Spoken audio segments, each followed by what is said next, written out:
uma baixa de 40 centavos. Considerando a mistura obrigatória de 90% de diesel e 10% de biodiesel para a composição comercializada nos postos, a parcela do valor vendido ao consumidor será em média de R$ 3,69 por litro nos postos de combustível. Segundo, inclusive, um comunicado emitido pela própria Petrobras, a redução tem como motivação a busca pelo equilíbrio dos preços da estatal aos mercados nacional e internacional. A petrolífera diz ainda que busca evitar o repasse da volatilidade conjuntural das cotações e da taxa de câmbio, ao passo que preserva um ambiente mais competitivo. Como é que você enxerga essa queda, meu querido Nelson Kobayashi?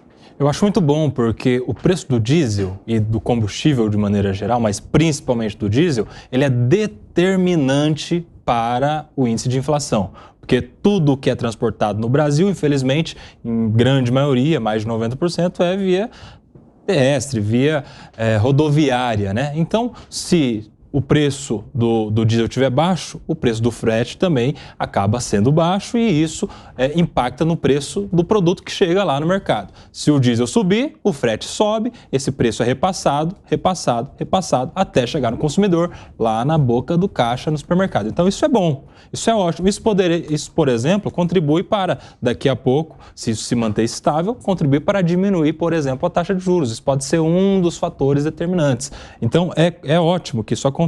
Aliás, eu tenho uma opinião muito peculiar em relação a essa questão da precificação dos combustíveis, que eu acho sim que o governo tem que ter influência, não para decidir na canetada, igual a gente já viu alguns anos atrás aí, não para tabelar, igual a gente já viu alguns ensaios nesse sentido, porque isso pode ser péssimo, mas para ter um meio de subsidiar quando o mercado, por circunstâncias adversas, sube demais, abaixar demais e o governo tenha condições de estabilizar o preço. Tem até uma proposta do próprio presidente da Petrobras, novo, Jean Prates, que tinha algo parecido com isso lá no Congresso sendo discutido.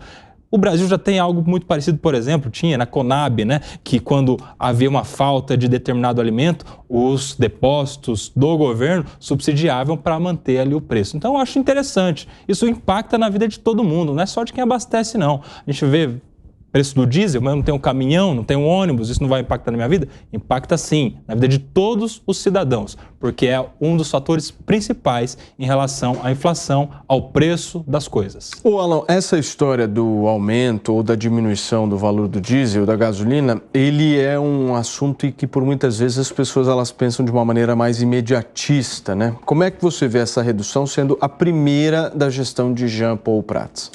Então, o que está acontecendo aí? Por enquanto, a Petrobras tem seguido a política de equiparação dos preços internacionais. Então, como houve recentemente uma queda do petróleo, não exatamente agora que o petróleo voltou a subir, mas num tempo anterior, alguns meses, a Petrobras, então, está repassando esse preço para o consumidor. E eu acho que tem que continuar nessa livre flutuação. Eu discordo um pouco aqui do Kobayashi, né, em relação a esse subsídio, porque o subsídio é pago pela sociedade. Eu acredito sempre que o mercado ele acaba alocando melhor do que o próprio governo. Quando o preço está alto, ele está sinalizando alguma coisa, ele está sinalizando a escassez. Então, se o preço está alto, o consumo se torna mais consciente. Isso também sinaliza que aquele negócio é mais lucrativo. Então, isso significa que mais empresas vão querer entrar nesse mercado, produzindo petróleo, refinando petróleo, etc., né? E o contrário também é verdadeiro. Então, eu acho que assim, não tem que interferir em preço, né? Preço é sempre uma resultante e se a gente interfere em preço, alguém está pagando por isso, no caso, a própria sociedade. Serrão, por favor. Essa nossa questão sobre combustível, ela tem tudo a ver com o modelo errado do Brasil. Nossa matriz de transporte é rodoviária. Então, o que a gente precisava debater e mudar? Essa matriz de transporte, ela tinha que ser mais eficiente, ela tinha que se incorporar muito mais o transporte sob trilho e o transporte sobre hidrovia, sobre o mar, embora isso também tenha custo para diesel. Nem tudo é elétrico, nem tudo é matriz limpa. Mas só essa mudança de transporte, que no longo prazo vai permitir que você não tenha tanta dependência do preço do diesel. Então, o que a Petrobras tem feito, e isso tem sido acertado, é uma política de preço atrelada, sobretudo, à realidade. Não necessariamente a questão da paridade com o mercado internacional. Porque o objetivo da Petrobras é sempre aquela confusão que a gente fala. A gente não sabe quando ela é uma empresa estatal ou quando ela é uma empresa de economia mista que atende aos seus acionistas, ou quando ela é uma empresa estatal que atende ao seu acionista majoritário, que é a União Federal. Essa confusão tem que ser resolvida uma hora. E você também tem que pensar o modelo para abertura de concorrência, que nessa área do petróleo é muito difícil, ela tem que ser muito bem planejada, ela tem que vir acompanhada de uma industrialização. Refinaria, que adianta você criar uma refinaria, botar aqui no Brasil 10 refinarias premium, por exemplo, se você não tem para onde vender o produto depois dessa refinaria, porque não estamos num processo de plena industrialização. Então, tudo tem que ser feito com planejamento. E aqui no Brasil, tudo está sendo à moda Brasil, né? Isso é que é ruim. Então, é fundamental repensar o modelo econômico brasileiro. Nosso modelo econômico é equivocado. É isso que o presidente Lula deveria estar questionando, ajudando a promover uma discussão. Mas não, ele prefere atacar os setores, como o Banco Central, e ficar toda hora lembrando de seu antecessor. Vamos olhar para frente, presidente, para frente que se anda. Você me pediu, Nelson, por favor? Pedi só para comentar essa questão, né, de que sairia dinheiro do cidadão brasileiro, né, dinheiro público para subsidiar o preço dos combustíveis, por exemplo, nessa política de estabilização de preços. Só que, neste caso, aí sim seria investimento, que é um dinheiro que vai, mas volta, e volta muito mais. Vamos supor que o Brasil gaste aí 2 bilhões para estabilizar o preço para subsidiar o preço do combustível quando tiver uma alta inesperada, por exemplo. Isso resultaria, a estabilização do preço, em previsibilidade para o mercado, que garante investimento. As empresas têm segurança para continuar desenvolvendo economicamente os seus negócios, né? Seja no agronegócio, seja na indústria, seja no comércio, de modo geral. E com a economia girando, fruto da estabilidade, certamente o valor investido para o subsídio retornaria em muito maior quantidade. Então a gente teria, inclusive, um desenvolvimento econômico fruto da estabilização de preço da Petrobras, que, por consequência, geraria uma estabilização da previsão inflacionária. Muito bem. Para vocês que nos acompanham aqui na Jovem Pan, são 5 horas e 33 minutos. A gente vai continuar essa discussão, mas antes eu preciso dar um recado, porque daqui a pouquinho, às 6 horas, começam os Pingos nos Is aqui na programação da Jovem Pan. São de preços nas tarifas nos combustíveis. Entre gasolina e diesel, gasolina, que serve ao transporte basicamente individual, e o diesel, que, por exemplo, abastece o transporte coletivo, eu prefiro sempre que se cortem os preços aí do diesel. E foi realmente agora aí um corte bastante relevante. O problema todo é que o Brasil não produz diesel em quantidade suficiente. O Brasil, a partir do pré-sal, né, a partir da expansão da produção do pré-sal, o Brasil se tornou um exportador de petróleo, mas não de combustível refinado. O Brasil ainda importa muita coisa, especialmente diesel, né? Então não é fácil você promover esses cortes de preço como esse que a gente viu agora. Mas ótimo que tenha acontecido isso, né? Ótimo que tenha acontecido isso, porque isso vai, de fato, impactar na produção, nos custos aí dos produtores, né? E vai também segurar por mais algum tempo possíveis reajustes em tarifas de transportes, principalmente nos grandes centros, né? E isso também é importante. Isso também ajuda a segurar um pouquinho a inflação. Agora, o Nelson citou o exemplo da Conab, né? Fazia muito essa questão de estoques reguladores, como outros países, enfim, fazem até com petróleo. Eu acho que no caso aqui do Brasil, talvez possa se pensar alguma coisa especificamente no diesel. Agora, em relação, por exemplo, à gasolina, eu não vejo necessidade. Isso o Brasil realmente já produz aí enfim, o suficiente. Infelizmente, a conta petróleo ela tem sido aí bastante rentável para o Brasil. O único perigo, vamos lembrar aqui, é essa questão dessa palavra maldita chamada subsídio. Perfeito. O Brasil adora fazer isso. Mas eu não defendi isso. Não, Piperno. Eu defendo. Não é Nesse isso. caso, eu defendo. Não é isso. Porque assim, o subsídio para gasolina, aí vem o pessoal do etanol, e por que não para o etanol? Aí vem a classe artística, e não, por que não para mim? Aí vem o encanador, por que não para mim? Ué, tem subsídio, todo mundo vai querer E subsídio. essa questão... Historicamente, o etanol já recebeu bastante. Mas vamos lá, essa questão do subsídio é um problemaço hoje. Nós estamos impactados por isso na questão da industrialização, das indústrias. O Brasil fez muita desoneração e agora, na hora de discutir a reforma tributária, aquele que ganhou o benefício fiscal não quer abrir mão desse benefício. Você não consegue fazer um debate, uma discussão séria e civilizada sobre reforma tributária, porque aqui é a mania da Estado-dependência. O brasileiro adora. Tem o Estado gastador, mas o brasileiro adora mamar na teta do Estado. Isso vale para o pobre e para o rico, para o industrial, para quem produz. Então, veja, a gente tem que mudar o modelo do Brasil, tem que discutir o modelo do Brasil. Isso é política. Temos que aprender a fazer política no Brasil. A gente fica tratando de coisas equivocadas, a imprensa não dá uma contribuição para a discussão das coisas sérias e aí nada muda, fica tudo sempre do mesmo jeito. Paulo, só posso complementar? Por favor. É o seguinte... Ok, eu dou um subsídio para estabilizar o preço, só que eu não faço com que a quantidade de petróleo e gasolina aumente. A quantidade está dada. E aí, se a quantidade está dada e eu estou dando um preço abaixo que está sinalizando a escassez, sabe o que vai acontecer? Todo mundo vai consumir mais e vai acabar o combustível. Então, esse que é o ponto. O preço alto sinaliza a escassez. A partir do momento que você gera um preço artificial, você desequilibra e você pode ir justamente para a escassez, para a falta de combustível. Nelson, por favor, Nelson, porque você é o único aqui que está defendendo isso. Pois é, estou voz isolada aqui, mas eu vou explicar para todo mundo entender, né? Eu acho que o modelo liberal na economia é excelente.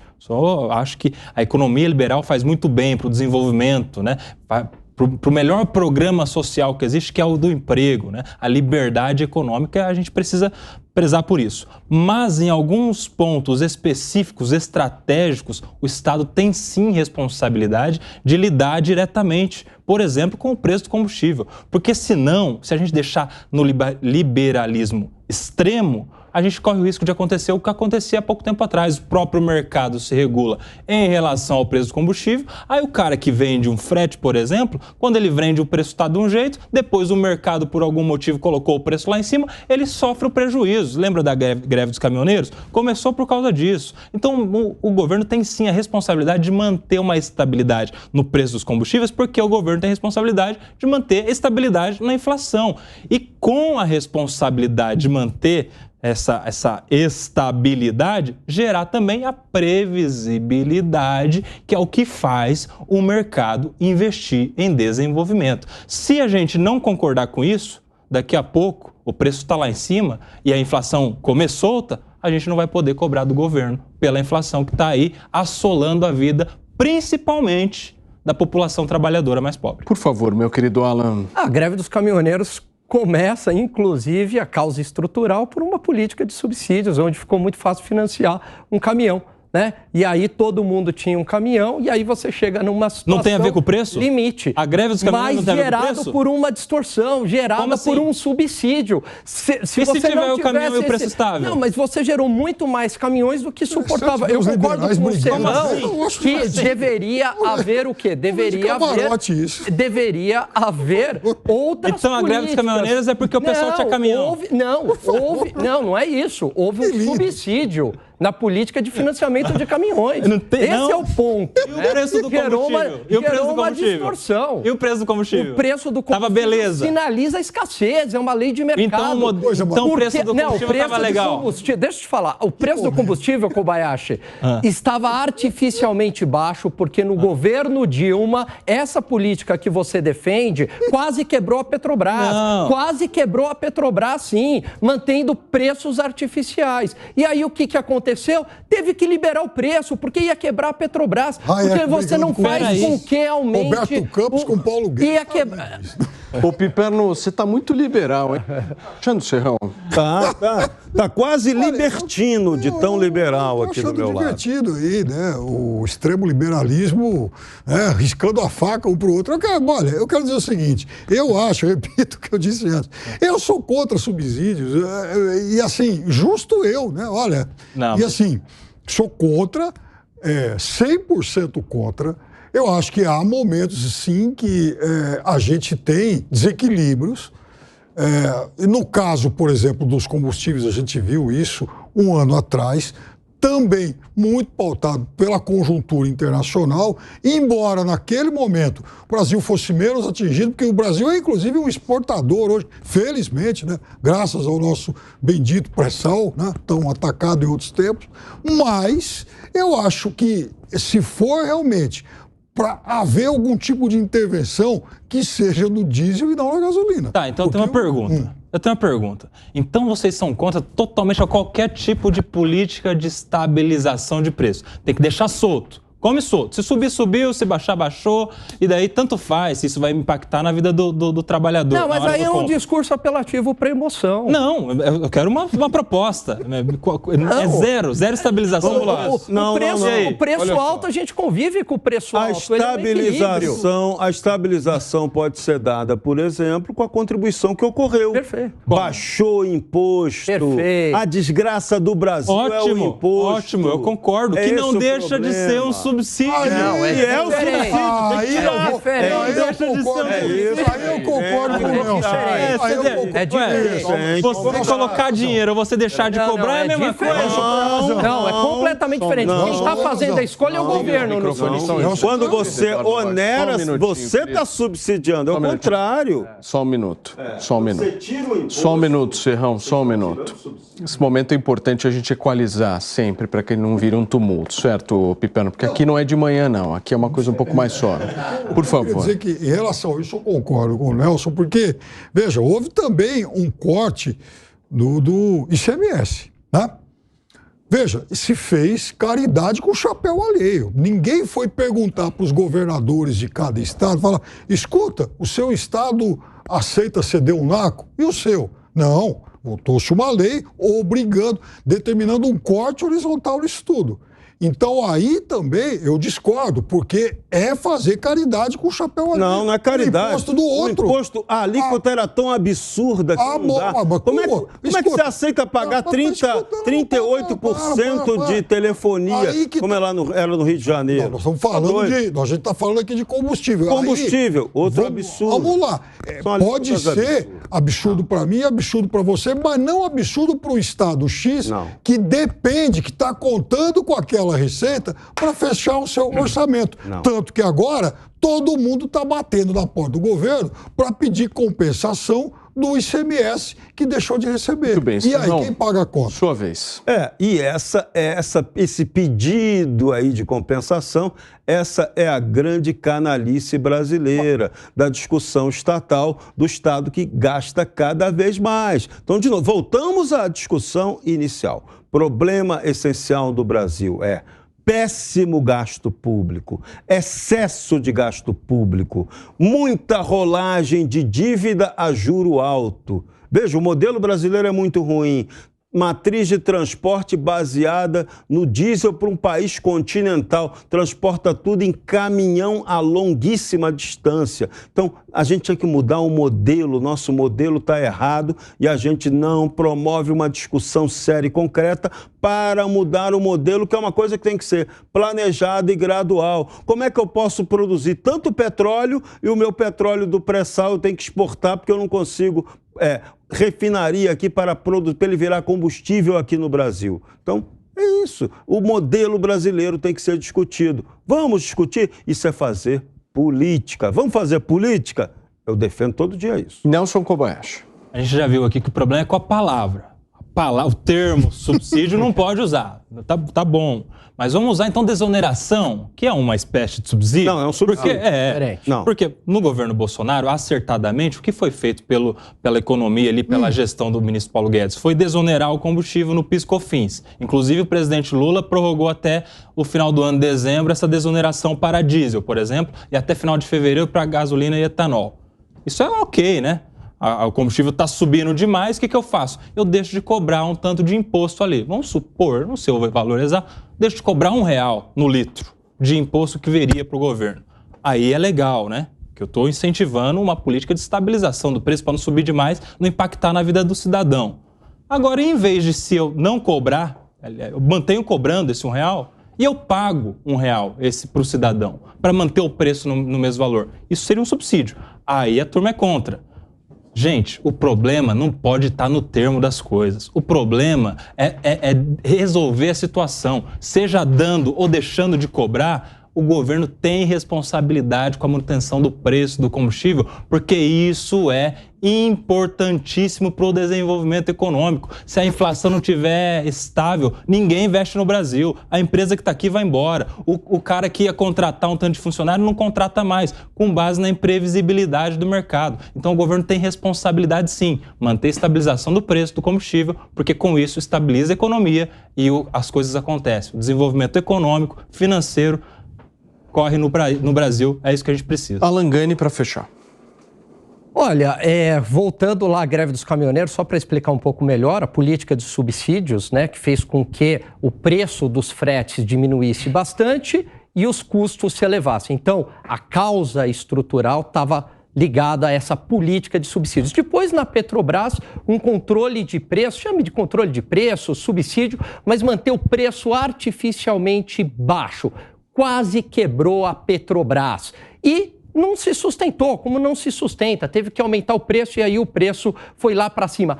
Idem com a energia elétrica. Não tem que ter controle de preço. Tem que diminuir imposto, estimular a concorrência. E eu sou aí amplamente a favor do que o Serrão falou. Diversificar a nossa matriz energética, diversificar a concorrência, tornar esse Estado mais eficiente.